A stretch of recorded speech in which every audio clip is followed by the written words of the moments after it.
اللہ سے کہا کرو، یا اللہ مجھے تجھ سے محبت کرنا نہیں آتی، مجھے محبت کرنا سکھا دے۔ آنسوؤں کی زبان خدا کے سوا کوئی نہیں سمجھ سکتا، وہی انہیں سمجھے گا، وہی تمہاری آنسوؤں کو ہنسی میں بدلے گا۔ جو شخص استغفار میں لگا رہے، اللہ تعالیٰ اس کے لیے ہر دشواری سے نکلنے کا راستہ بنا دے گا اور ہر فکر کو ہٹا کر کشادگی فرما دے گا، اور اس کو ہر جگہ سے رزق دے گا جہاں سے اس کو دھیان بھی نہ ہوگا۔ جو ہاتھ دعا کو اٹھے وہ خالی کب لوٹے، مسئلہ صبر کا ہے خدا کی رحمت کا نہیں۔ کہ فرمان مصطفیٰ صلی اللہ علیہ وآلہ وسلم ہے، جو کسی نیکی کا ارادہ کرے لیکن کر نہ سکے تو اس کے لیے ایک نیکی لکھ دی جاتی ہے۔ سخت رویے بات منوا دیتے ہیں مگر دلوں میں فاصلے بڑھ جاتے ہیں۔ حضرت علی نے فرمایا، کسی سے نہ ڈرو، نہ جھکو، نہ مانگو، یہ سب لوگ حقیر ہیں، اللہ سے مانگو، وہ غنی اور بادشاہوں کا بادشاہ ہے۔ منافق موت سے بچیے، جذبہ جہاد بیدار رکھیے۔ خاتم النبیین صلی اللہ علیہ وآلہ وسلم نے ارشاد فرمایا، جو شخص مومن مر جائے اور جہاد نہ کرے اور نہ اس کے دل میں جہاد کرنے کا خیال گزرا تو وہ نفاق کی قسموں میں سے ایک قسم پر مرا، یعنی جو شخص جذبہ جہاد نہیں رکھتا وہ منافقت کی موت مر سکتا ہے۔ کیا آپ کے ساتھ ہوتا ہے ایسا کہ جب بھی نماز پڑھنے کھڑے ہوتے ہو تو آنسو بہائے بنا نماز مکمل نہ ہوتی ہو؟ کبھی تو اللہ کی محبت اور رحمت کو سوچتے ہوئے، تو کبھی اس کے غضب سے ڈرتے ہوئے، کبھی اپنے گناہوں کے سبب، تو کبھی کسی پریشانی میں الجھے ہوئے بے تحاشا آنسو بہتے ہو۔ اسی رونے میں آواز حلق میں پھنس جاتی ہے، تو کبھی سجدے طویل ہو جاتے ہیں، اپنے آپ کو پروردگار کے آگے حقیر جانتے ہوئے اس سے درخواست کرتے ہو کہ اے اللہ، بس آپ کبھی مجھ سے ناراض نہ ہونا، نہ مجھے تنہا چھوڑنا۔ پھر دعائیں کرتے ہوئے آپ پروردگار عالم کے ساتھ اس یقین کو دل میں لیے ہوئے گفتگو کرتے ہیں، کتنا سکون ہے ایسی نماز میں۔ اللہ کی اپنے بندے پر یہ رحمت ہے کہ وہ اسے کسی ایسی پریشانی میں مبتلا کر دیتا ہے جس کے اظہار کی نہ تو وہ طاقت رکھتا ہے اور نہ اس کی کیفیات و تفصیلات بیان کرنے کے لیے کوئی موزوں شخص ڈھونڈ پاتا ہے، تاکہ اس کے دل میں سوائے اللہ کے کسی ایسا تعلق باقی نہ رہے جس سے وہ اپنی حالت راز کہہ سکے۔ کچھ ایسے ہی حالات چل رہے ہیں اپنے بھی۔ مقافات عمل ہوتا ہے، ہم اپنی آنکھوں سے دیکھ لیتے ہیں لیکن سمجھتے نہیں ہیں۔ یقین کریں، آپ کی کہی ہوئی ایک بات آج نہیں تو کل واپس آپ تک لوٹا دی جائے گی۔ آپ کا ایک لفظ بھی اگر کسی کو تکلیف دے گا تو وہ ایک لفظ بھی پوری قوت سے آپ کے منہ پر ایک نہ ایک دن مارا جائے گا۔ وہ جو اوپر عرش پر اللہ ہے نا، وہ کسی کے دل سے نکلی معمولی سی آہ بھی سن لیتا ہے، کچھ بھی رائے گا نہیں جاتا۔ اسی لیے کبھی بھی کسی کے دل کی آزاری نہ کریں۔ آپ کو نہیں پتا کہ آپ کا ایک لفظ کسی کے دل کو کتنا زخمی کرے گا۔ بعض اوقات یوں ہوتا ہے کہ کچھ کھانے کو جی چاہتا ہے اور وہ چیز کسی نہ کسی ذریعے سے ہم تک پہنچ جاتی ہے۔ بعض اوقات وہ دعائیں ہمارے سامنے آ کھڑی ہوتی ہے جو ہم نے کبھی زبان سے مانگی ہی نہیں ہوتی۔ بعض اوقات مدد ان راستوں سے آ جاتی ہے کہ جہاں سے ہمیں گمان بھی نہیں ہوتا۔ بعض اوقات ہمیں یوں لگتا ہے جیسے اب ہار ہی ہمارا مقدر ہے، لیکن پھر اچانک میدان کی ہوا بدلتی ہے اور فتح سے ہمیں ہمکنار کر دیا جاتا ہے۔ بعض اوقات وہ ہماری التجائیں یوں قبول کرتا ہے کہ جو چاہیے ہوتا ہے اس سے ہمیں دور کر دیتا ہے، کیونکہ جن چیزوں کی ہم چاہ کرتے ہیں وہ ہمیشہ اچھی نہیں ہوتی۔ بعض اوقات وہ ہماری نافرمانی کے بعد بھی ہمیں اتنا عطا کر دیتا ہے کہ دل ندامت کے مارے شرمسار ہو جاتا ہے۔ سمجھنے کی بات صرف یہ ہے کہ جو ملتا نہیں وہ حق میں بہتر نہیں ہوتا، جو نصیب میں ہے اسے کوئی چھین نہیں سکتا، جو اللہ نے دور کر دیا اسے کوئی واپس دے نہیں سکتا۔ ہمیشہ وہ نہیں میسر ہوتا جو دل کو بھاتا ہے، لیکن وہ ضرور میسر ہوتا ہے جس کی ہمیں ضرورت ہوتی ہے۔ اللہ دیر سے ہی صحیح مگر ہمیں وہ ضرور عطا کرتا ہے جس سے ہمارا دل مطمئن ہوتا ہے۔ وہ چیز جو ہماری ضرورت ہوتی ہے، اللہ کی مصلحتیں ہماری سوچ سے بہت مختلف ہوتی ہیں کہ جب ہماری نیت صاف ہوتی ہے تو اللہ ہمیں دیر سے ہی صحیح ہماری چاہت سے ضرور نوازتا ہے۔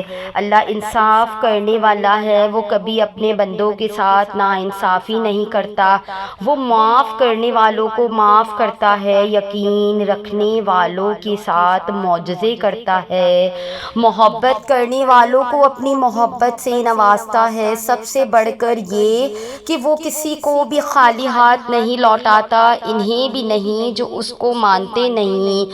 جس نے آسمان اور زمین اور جو کچھ اس میں سے 6 دن میں بنایا پھر عرش پر قائم ہوا، وہ رحمان ہے، پس اس کی شان کسی خبردار سے پوچھو۔ جو کام تمہارے لیے 1000 سالوں کے بعد ہے وہ اللہ کے نزدیک صرف ایک حکم کا قصہ ہے، تو پھر صبر کرو اور انتظار کرو۔ جو مل گیا اس پر مطمئن رہو اور جو اب تک نہیں ملا اس کے لیے دعا کرتے رہو، وہ سنے گا اور ضرور سنے گا۔ کہ زندگی اور ہم، زندگی کبھی کسی کے لیے نہیں رکتی، وقت کبھی کسی کے لیے نہیں ٹھہرتا، ایک لمحہ بھی، کہ لمحے کبھی پل بھر کو نہیں تھمتے، ہوا ہر وقت چلتی ہے، کیونکہ اگر یہ تسلسل قائم نہ رہے تو زندگی کی سانسیں رک جاتی ہے۔ زندگی کی آنکھوں میں آنکھیں ڈال کر جینا ہی اصل جینا ہے۔ زندگی میں نشیب و فراز تو آتے ہی رہتے ہیں، کیونکہ زندگی کا دوسرا نام تغیر ہے۔ کائنات کا سارا حسن تبدیلی میں ہے۔ انسان کے لیے کسی ایک جگہ ٹک کر بیٹھنا بہت مشکل ہے۔ اصل میں انسان کی فطرت یکسانیت سے اکتا جانے والی ہے، اور ہم لوگ بھی کتنے عجیب ہیں۔ ہم زندگی میں آنے والی خوشیوں کا استقبال تو کرتے ہیں مگر غموں اور دکھوں سے جلد از جلد فرار چاہتے ہیں۔ آخر ہم یہ کیوں نہیں سوچتے کہ جس پروردگار نے ہمیں زندگی میں بے پناہ خوشیاں دی ہیں وہی غموں کی راتیں بھی ختم کر کے پھر سے خوشیوں کی نئی صبح روشن کرے گا۔ زندگی پھر کروٹ بدلے گی۔ غم اور خوشی ایک ہی تصویر کے 2 پہلو ہیں جو کہ زندگی ہے۔ دونوں کا اپنا اپنا انداز، اپنا اپنا حسن، اپنی اپنی کشش ہے۔ آؤ آج ہم سب مل کر عہد کریں کہ آپ کو پتہ ہوگا خود سے کیا ہوا عہد بہت مضبوط ہوتا ہے کہ ہم زندگی کو اس کی تمام تر حقیقتوں، تجربوں اور رعنائیوں سمیت جینا ہے۔ اس دنیا میں ہر انسان اپنی راہ کا مسافر ہے۔ اللہ کے سامنے یہ بھی ایک ناپسندیدہ عمل ہے کہ ہم اس کے بندوں پر چیما گوئیاں کریں کہ اگر کوئی انسان گورا ہے تو خوبصورت، کالا ہے تو بدصورت، اگر کسی کا قد چھوٹا ہے تو وہ چھوٹو، اگر کسی کا قد لمبا ہے تو وہ لمبو، اگر کوئی موٹا ہے تو بدصورت کتنا کھاتا ہے، اور اگر کوئی کمزور ہے تو اسے گھر والے کچھ کھانے کو نہیں دیتے، اگر کسی کے دانت باہر ہے تو وہ عجیب، کسی کے دانت نہیں ہیں تو وہ عجیب، کسی کے منہ پہ دانے ہیں سیاہ حلقے ہیں تو وہ عجیب و بدصورت، کسی کو اینک لگی ہے تو وہ 4 آنکھوں والا، کسی نے میک اپ کیا ہے تو بدصورتی چھپانے کے لیے میک اپ نہیں کیا تو غریب ہے، سست ہے۔ یہ سب ایک چھوٹی سی کتاب میں لکھا ہے کہ ایسے انسان بدصورت ہے، اور وہ کتاب ہے ہمارا دماغ۔ ہم نے خود ہی بنا لیا ہوا ہے کہ یہ انسان خوبصورت ہے، یہ انسان بدصورت ہے، حالانکہ ہم میں سے کسی نے کبھی نہیں پڑھا ہوگا کہ ایسے انسان کو آپ خوبصورت کہہ سکتے ہیں اور ایسے انسان کو بدصورت کہہ سکتے ہیں۔ آپ کسی کو بدصورت کہتے ہو نا تو آپ اس سے نہیں، نعوذ باللہ، اس کو بنانے والے اللہ جل جلالہ کی تخلیق پہ انگلی اٹھاتے ہو، کیونکہ رب عز و جل ہی ہے جس نے اسے اور آپ کو بنایا ہے۔ اگر اس شخص کے بس میں ہوتا تو وہ آپ کی خوبصورتی کی تعریف کے مطابق خود کو ڈال لیتا۔ اسے پتہ ہے کہ وہ کیسا ہے، آپ یہ سب بول کر اس کی زندگی مزید مشکل میں مت ڈالیں۔ اللہ جل جلالہ نے ہمیں کچھ نہیں بتایا ہوا کہ ایسا انسان خوبصورت ہے اور ایسا بدصورت۔ اس نے ہر شے، ہر مخلوق خوبصورت بنائی ہے، وہ خطاؤں سے پاک ہے۔ اس کی بنائی مخلوق کو پریشان مت کرے، جو جیسا ہے خوبصورت ہے، بہترین ہے، کیونکہ وہ اللہ کی تخلیق ہے۔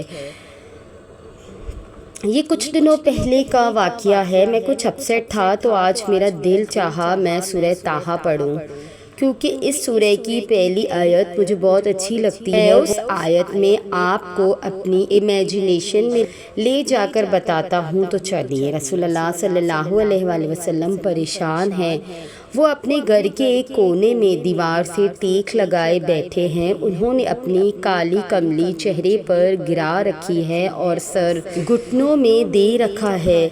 وہ ہرٹ ہیں کہ سب لوگ ایمان کیوں نہیں لاتے، اور تبھی اللہ پاک پیار سے فرماتے ہیں، طٰہٰ، ہم نے یہ قرآن پاک آپ پر اس لیے تو نازل نہیں کیا کہ آپ مشقت میں پڑ جائیں۔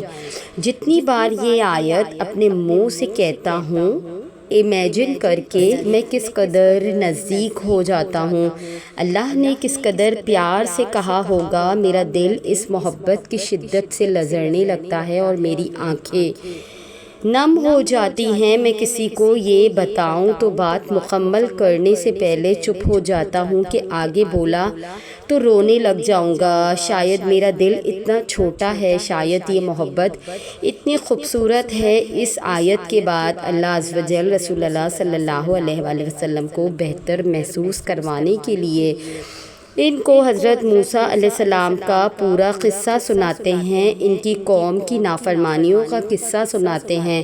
اپنے محبوب کی دلجوئی کو اللہ تعالیٰ نے اپنے دوسرے نبی کا پورا قصہ سنا دیا۔ آپ بھی جب پریشان ہو کر گھٹنوں میں سر دے کر بیٹھے ہیں اور پھر سجدوں میں اللہ کو پکارتے ہیں تو وہ آپ کی پکار کا جواب دیتا ہے کہ یقین ہے نا، تو کبھی نماز میں اس کو پکاریے اور کبھی قرآن پڑھ کر اپنے رب کا جواب لیجیے۔ کہ اللہ تعالیٰ کا جواب مولانا رومی فرماتے ہیں، ایک صوفی اللہ کے ذکر میں شب بیداری کر رہا تھا۔ شیطان نے کہا، اے صوفی خاموش رہ، تیرے ذکر کا کیا فائدہ، اللہ کی طرف سے جواب نہیں آ رہا۔ صوفی دل برداشتہ ہو کر سو گیا تو خواب میں حضرت خضر سے ملاقات ہوئی۔ آپ نے فرمایا، اللہ کے ذکر سے کیوں غافل ہو گئے ہو؟ وہ صوفی کہنے لگا، اللہ کی طرف سے جواب نہیں آ رہا، اسی لیے ذکر چھوڑ دیا۔ حضرت خضر نے فرمایا، اللہ کہتا ہے، اے میرے بندے، تیرا اللہ کہنا ہی میرا جواب ہے، کہ جب تک تیرا پہلی دفعہ اللہ کہنا قبول نہیں ہوتا اس وقت تک میں دوسری بار کہنے کی توفیق نہیں دیتا۔ کیا بہترین جواب ملا اس صوفی کو خواب میں اللہ کی طرف سے، سبحان اللہ۔ تو یہ تھی ہماری آج کی ویڈیو۔ اگر آپ ہماری اس کاوش کو پسند کرتے ہیں تو ہمارے چینل کو سبسکرائب کر کے ہمارے ساتھ جڑ جائیے۔ جزاک اللہ۔